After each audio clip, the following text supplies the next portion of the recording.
Condición humana. La condición es el estado, la situación especial en que se halla alguien o algo. Al referirnos específicamente al estado, situación especial en que se halla alguien, nos referimos a lo que se conoce como condición humana, que en términos sencillos se define como la totalidad de la experiencia de los seres humanos y de vivir vidas humanas. A pesar que en todos los seres humanos hay acontecimientos comunes, es la manera como los seres humanos actuamos por efecto de estos acontecimientos y la manera como los afrontamos que nuestra condición humana individualmente se considera establecida. Desde el punto de vista antropocéntrico, pensadores con grandes conocimientos en diversas materias científicas y humanísticas plantearon teorías relacionadas con la condición del hombre, diciendo que el hombre es bueno por naturaleza, pero que es el entorno el que lo corrompe. Que al nacer el hombre es como un pizarrón vacío y por lo tanto es libre de definir el contenido de su carácter, así como es libre de definir qué elementos externos son los que lo moldean. Desde el punto de vista teocéntrico, la Biblia, la palabra de Dios, que es la suprema autoridad en toda cuestión de vida y fe, nos enseña lo siguiente. Primero, nos enseña y nos instruye que todos los seres, sin excepción, no nacemos naturalmente buenos, ni nacemos moralmente neutrales. Que ninguno hay bueno sino uno, que es Dios. Que no hay ni uno solo que sea justo. Porque somos malos desde que nacimos. Al haber sido concebidos en pecado, somos pecadores desde el seno de nuestra madre, lejos, privados y destituidos de la gloria de Dios, naturalmente dispuestos para vivir en pecado y para recibir como consecuencia el castigo de la muerte eterna. Mientras que la dádiva de Dios es vida eterna en Cristo Jesús, quien es nuestro Señor, quien como el unigénito de Dios, por amor al mundo, fue entregado por Dios a nosotros para nuestra salvación, para darnos vida eterna, no para condenarnos, siempre y cuando creamos en Él como el Hijo de Dios, porque es Él quien nos da vida cuando se está muerto en delitos y pecados, cuando se sigue la corriente de este mundo conforme al príncipe de la potestad del aire, que ahora opera en los hijos de desobediencia, que viven en los deseos de su carne, haciendo la voluntad y los pensamientos de la carne, quienes por naturaleza son hijos de ira, totalmente alejados de Dios. Y por eso es importante para todos los seres humanos conocer, entender y discernir que Dios, que es rico en misericordia, por su gran amor con que nos amó, aún estando todos muertos en pecados, puede convertir nuestra condición humana dándonos, por su gracia, vida juntamente con Cristo. Segundo, sobre la condición inicial del hombre, la Biblia, la palabra de Dios nos enseña y nos instruye que la condición inicial del hombre era ideal en un entorno perfecto. Porque en el principio, cuando Dios creó al hombre, el hombre vivía en un entorno de inocencia. No había pecado. No le faltaba nada porque Dios proveía todo. No existía la muerte, no existía la enfermedad, no existía el dolor, no existía el sufrimiento. El hombre tenía comunión íntima con Dios, quien se paseaba por el huerto al aire del día y hablaba directamente con el hombre. Tercero, sobre la condición actual del hombre, la Biblia, la palabra de Dios nos enseña y nos instruye que la condición actual del hombre es pecaminosa y alejada de Dios, que debido a su desobediencia voluntaria, la condición humana cambió, desapareciendo la condición inicial. A partir de ahí, la condición humana está perdida, llena de pecado, moralmente arruinada y muriendo.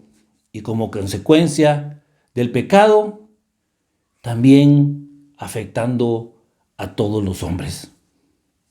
El hombre está contaminado en todas las áreas de su vida, en su mente, en sus emociones, en su voluntad, pensando siempre, sintiendo siempre y eligiendo siempre el pecado, como gente que hace lo malo, prefiriendo más la oscuridad que la luz, no entendiendo las cosas de Dios porque no acepta las enseñanzas espirituales que considera son una tontería y tampoco puede entenderlas porque no tiene el Espíritu de Dios.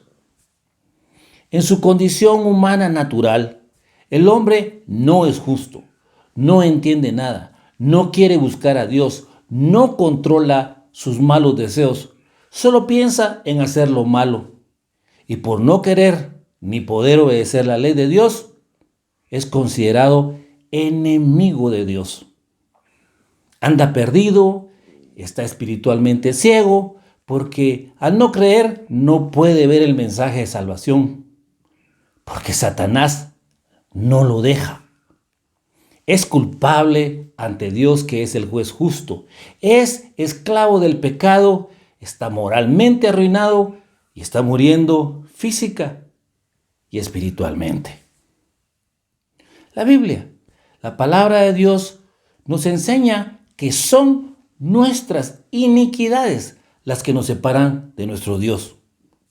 Y son nuestros pecados lo que hace que Dios oculte su rostro para no escucharnos, y nos describe con claridad cuál era nuestra condición antes de recibir al Señor Jesucristo como nuestro Señor y Salvador. Éramos desobedientes a Dios, porque en otro tiempo así éramos desobedientes a Dios. Creíamos erróneamente que éramos buenos, que nacimos buenos, pero que el entorno nos incita al mal,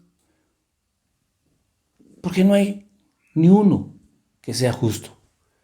Recordemos que el mismo Señor Jesucristo dijo que ninguno hay bueno sino Dios. Andábamos siguiendo la corriente de este mundo. Nos conducíamos según el que gobierna sobre los malos espíritus y domina a las personas que viven en desobediencia a Dios. Seguíamos el mal ejemplo de la gente de este mundo.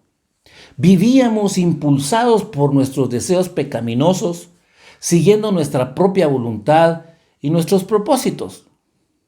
Nos comportábamos obedeciendo malos deseos provenientes de la carne y de los pensamientos. Todo esto proveniente de la voluntad de la carne. En consecuencia, éramos por naturaleza objeto de la ira de Dios, lo mismo que todos los demás. Éramos extraños y enemigos de Dios. Estábamos lejos de Él, en nuestra mente y en nuestro corazón, por nuestra actitud y por nuestras malas acciones, pensando y haciendo lo malo. Había un documento de deuda en contra de nosotros, en donde constaba la deuda que teníamos pendientes con Dios por los propios requisitos de la ley. Estábamos muertos a causa de nuestras maldades y pecados. Hacíamos el mal, vivíamos en pecado, estábamos muertos espiritualmente a causa de nuestros pecados por no habernos despojado de nuestra condición de pecadores. Estábamos destituidos de la gloria de Dios. Debido a nuestra condición de pecadores, pues estábamos separados, lejos, privados de la presencia gloriosa de Dios. Estábamos bajo sentencia de muerte, porque la paga del pecado es muerte. Cuando por medio de un solo hombre el pecado entró al mundo, y por el pecado entró la muerte, así la muerte pasó a todos nosotros los hombres. Y como todos hemos pecado, todos tenemos que morir, porque quien solo vive para pecar, recibirá como castigo la muerte. Estábamos condenados a pagar nuestra pena en el lago que arde con fuego y azufre. Debido a nuestra condición de cobardes, incrédulos y pecadores, Dios ya había pronunciado sentencia en nuestra contra, imponiéndonos la pena de la muerte eterna en el lago que arde con fuego y azufre, que es la muerte segunda. La Biblia, la palabra de Dios, nos enseña y nos corrige a través de instruirnos en justicia, que podemos cambiar nuestra condición humana terrenal a través del perdón, diciéndonos: pongámonos a cuenta. Venid luego, dice Jehová, y estemos a cuenta. Si vuestros pecados fueren como la grana, como la nieve serán emblanquecidos. Y si fueren rojos como el carmesí, vendrán a ser como blanca lana. Dios, por medio del profeta Isaías, les estaba diciendo a los habitantes del reino de Judá que serían juzgados y que no lo obligaran a dictar sentencia en su contra, que arreglaran el asunto fuera de la sala del tribunal, que fue exactamente lo que nuestro Señor Jesucristo dijo: ponte de acuerdo pronto con tu adversario, entre tanto estás con él en el camino. Ponerse a cuenta representa arrepentirse y pedir perdón por medio de nuestro Señor Jesucristo, descrito proféticamente en el libro del profeta Isaías, en el capítulo 53, en donde podemos nosotros contemplar a Jesús desfigurado, que sufrió más, que murió de forma diferente, que fue herido por nuestras transgresiones, y cómo pagó la deuda que nosotros teníamos, que el castigo que el juez ahora puede ofrecernos, pues ya lo pagó Jesucristo.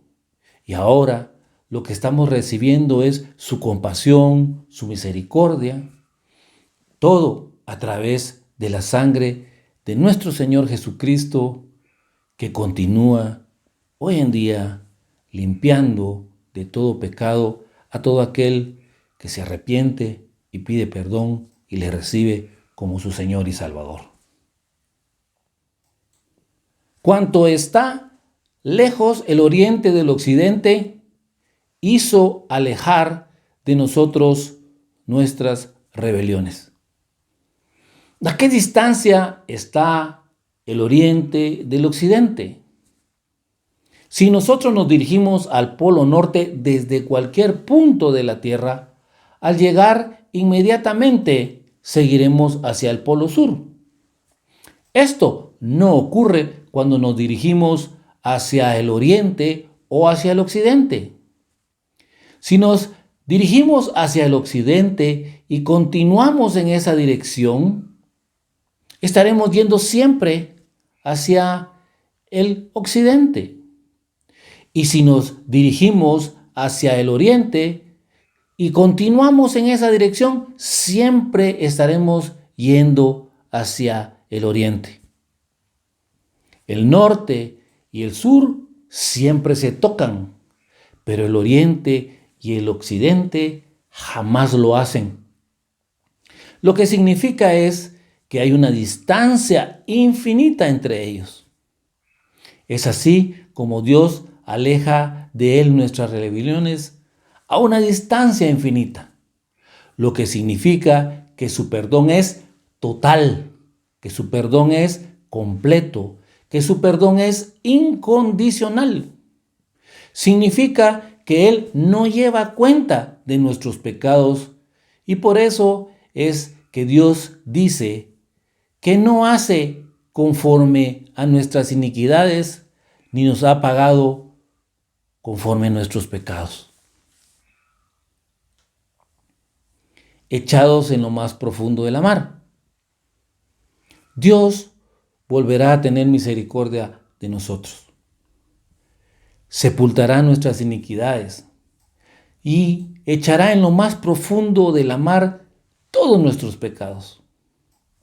Dios ha sepultado y echado en lo profundo del mar todos nuestros pecados, en donde nadie puede encontrarlos, en donde nunca nadie más los va a poder recuperar, para que jamás sean utilizados y para que nosotros tampoco los utilicemos en nuestra contra. Dios quiere que nuestros pecados desaparezcan para siempre, pues Él ya se ha ocupado de ellos plenamente en su Hijo, nuestro Señor Jesucristo. Dios borra tus rebeliones. Yo soy el que borro tus rebeliones por amor de mí mismo. Eso dice el Señor. El énfasis aquí es el absoluto perdón de nuestros pecados. Al borrar todas nuestras rebeliones, Dios elimina por completo el expediente con todos los documentos y la evidencia que hay en nuestra contra. Borrar nuestras transgresiones es un acto formal de legalidad, por medio del cual Dios nos absuelve y mediante este acto eminentemente legal nos justifica al haber puesto nuestra confianza solo en nuestro Señor Jesucristo. Dios no se acordará más de tus pecados. No acordarse más de nuestros pecados es un acto de relación, que significa renunciar a cualquier sentimiento de haber sido ofendido. Y la promesa de nunca volver a mencionar nuestros pecados ni a nosotros ni a nadie más, ni en el presente ni en el futuro. Como parte ofendida, Dios nos perdona y promete nunca más acordarse de nuestros pecados. Dios puso tras sus espaldas nuestros pecados. He aquí, amargura grande me sobrevino en paz, mas a ti te agradó librar mi vida del hoyo de corrupción, porque echaste tras tus espaldas mis pecados. Este pasaje nos presenta otra expresión gráfica del alcance del perdón de Dios de nuestros pecados. Cuando algo está en la espalda, está fuera de la vista, no se puede ver. Y esto es lo que Dios dice que ha hecho con nuestros pecados.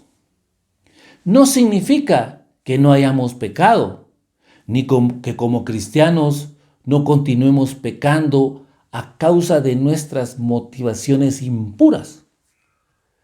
Pero Dios ya no ve nuestra deliberada desobediencia ni nuestro desempeño frustrado, sino que ve la justicia de Cristo que Él ya nos ha impuesto. En su relación con nosotros, al haber puesto nuestros pecados tras sus espaldas, Dios ya no ve nuestros pecados, porque nuestros pecados no simplemente están tras sus espaldas, sino que Él mismo los puso ahí. Y lo puede hacer porque el Señor Jesucristo pagó el castigo que nosotros debíamos haber pagado. Nuestro Señor Jesucristo murió por nosotros. Dios no nos ha llamado para castigarnos, sino que para que recibamos la salvación por medio de nuestro Señor Jesucristo, porque nuestro Señor Jesús murió por nosotros, para que podamos vivir con Él, ya sea que estemos vivos o muertos, cuando Él vuelva. Dios nos justificó, porque al que no conoció pecado, por nosotros se hizo pecado, para que nosotros fuésemos hechos justicia de Dios en Él. El maravilloso amor de Jesús por cada uno de nosotros. El Señor nos pide que andemos en amor, como también Cristo nos amó y se entregó a sí mismo por nosotros, ofrenda y sacrificio a Dios en olor fragante.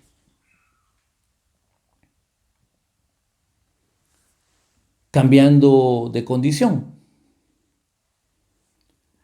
La primera condición, para quienes están en buena comunión con Dios y viven procurando vivir en santidad,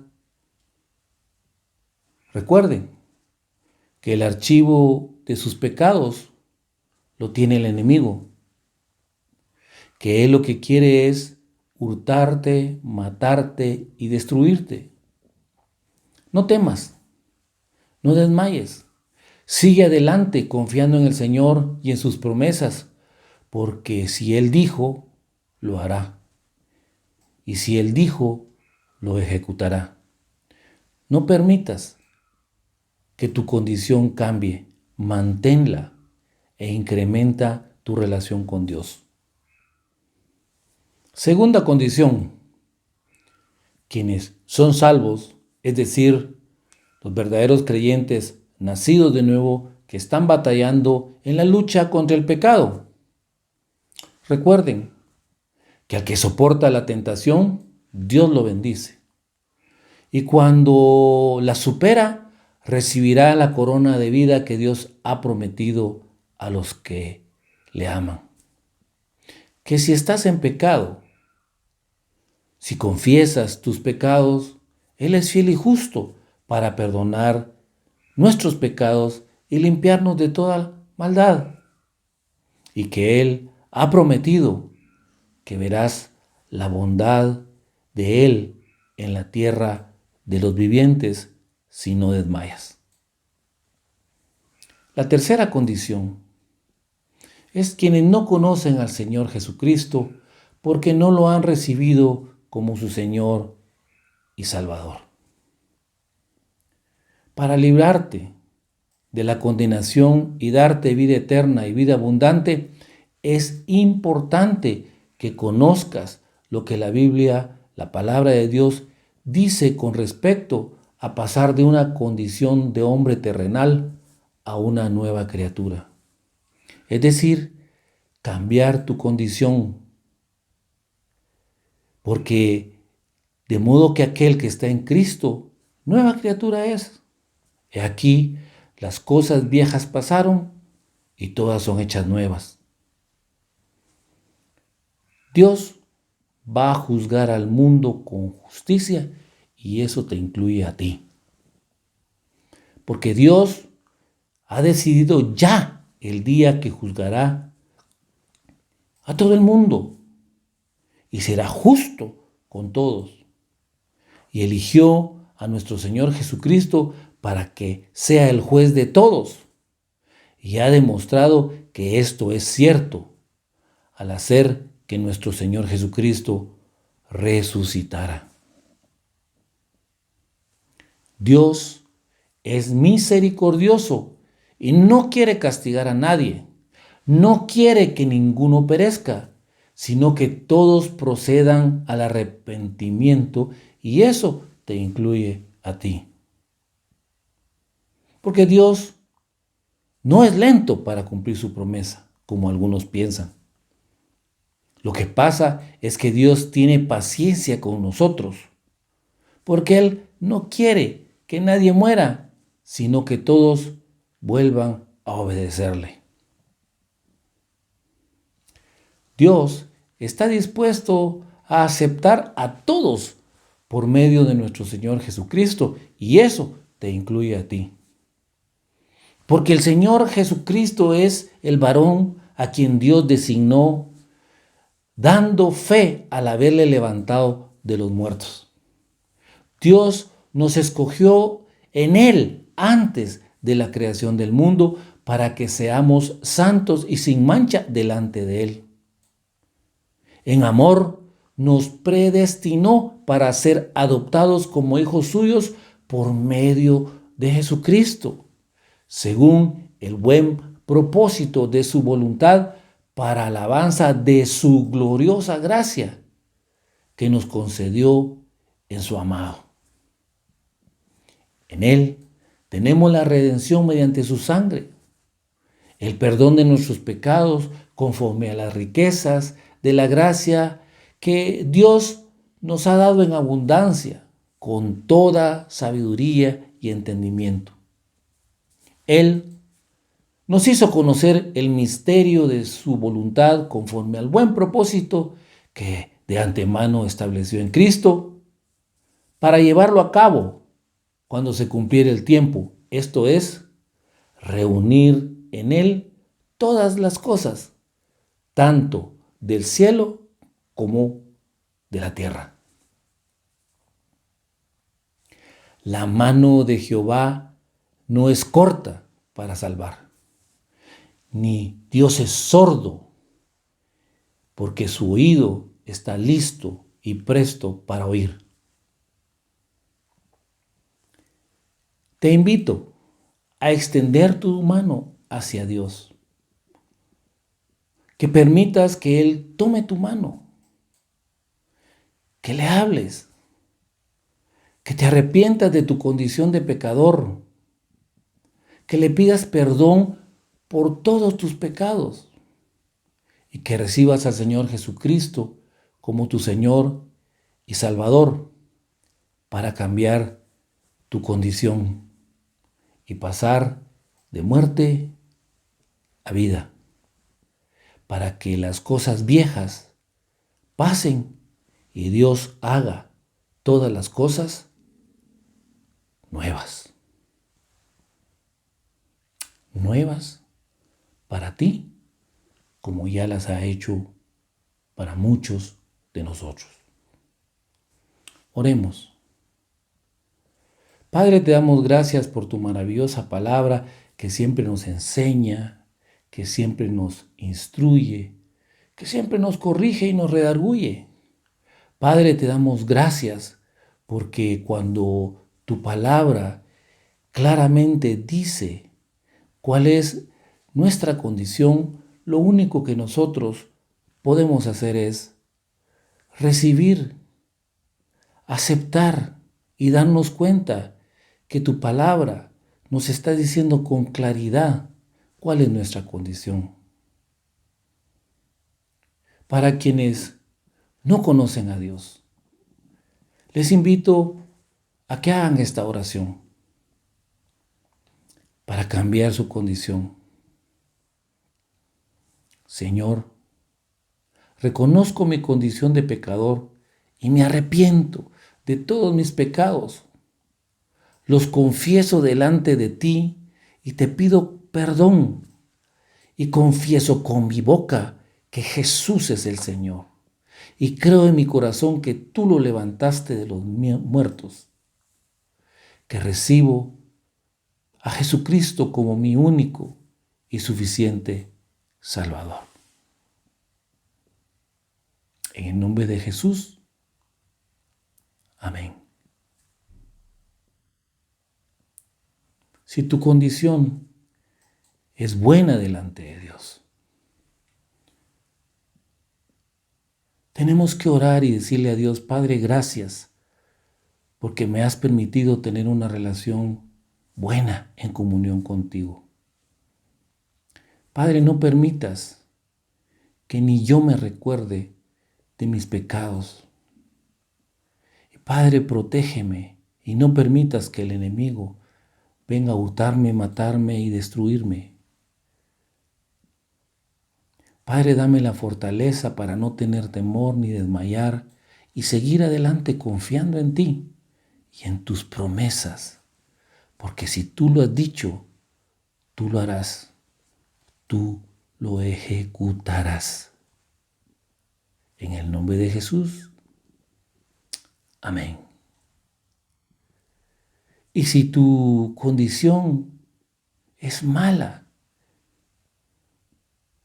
ya tienes una relación con Dios y es mala, te invito a que ores y le digas al Señor: Padre, sé que soy salvo. Padre, sé que Jesús es mi Señor, pero Señor, estoy batallando en una lucha contra el pecado. Padre, ayúdame a soportar la tentación. Señor, quiero tener la bendición de recibir esa corona de vida que tú has prometido a todos los que te amamos.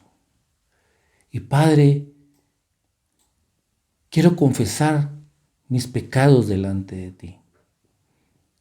Confesarte, Señor, que me cuesta, Señor, vivir en santidad.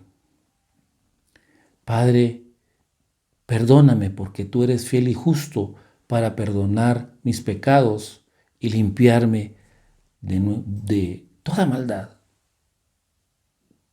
Señor, tú has prometido que veré la bondad de los vivientes sobre esta tierra.